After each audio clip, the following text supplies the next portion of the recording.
So, I start every day just like this. I get up, I sit at the edge of my bed and contemplate my life. I go to the bathroom and I take a shower, brush my teeth, go out the door, and I started off driving to school. And I realized like how much money I spend on gas and how much time I sit in traffic. So I was like, you know what? Let me hop on that Q card, get that metro train, light rail, North Line, all the way down to UHD. Perfect. It takes like 25 minutes, so that's pretty cool.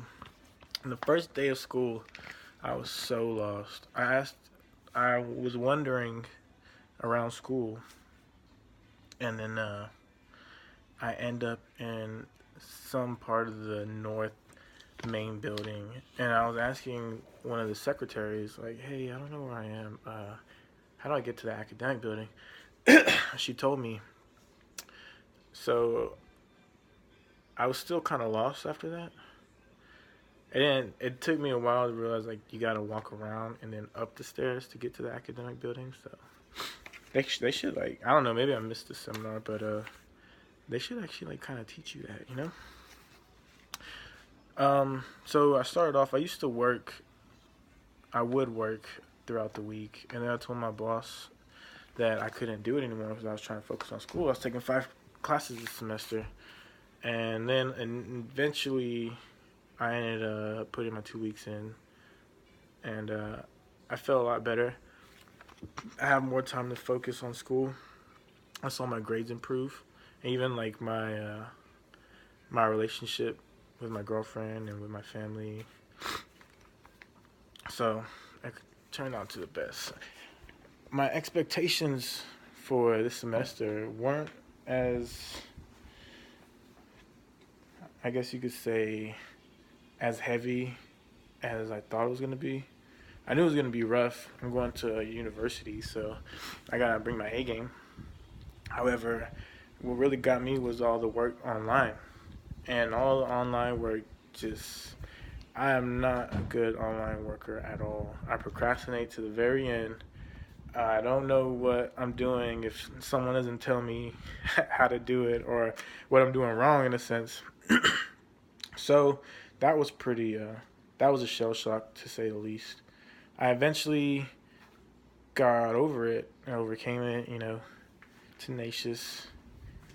Got to come strong or what have you. So that it was shocking to say the least.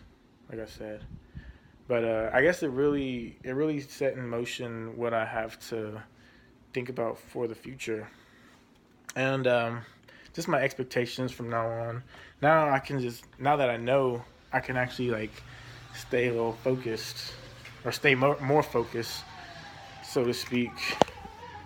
So that's pretty good. And also, I live with my cousin and my brother, so I can't come home and do anything. I know once I get home, I'm not going to be able to do anything.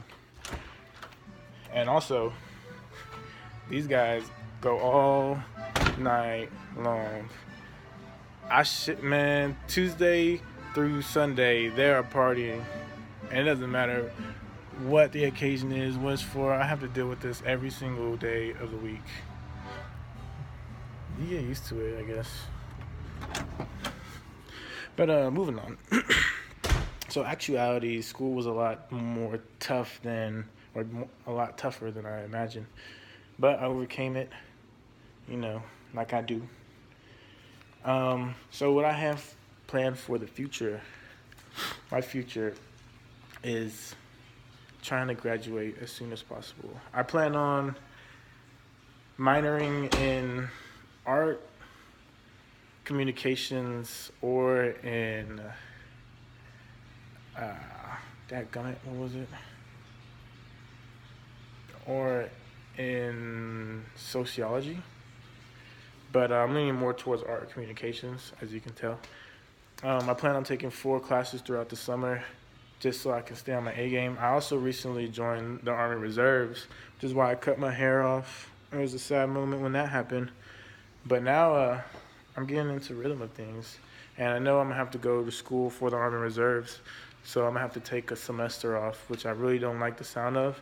Maybe I'll take a couple online classes while I'm away, but until now, that's all I got for you, Professor Wilson.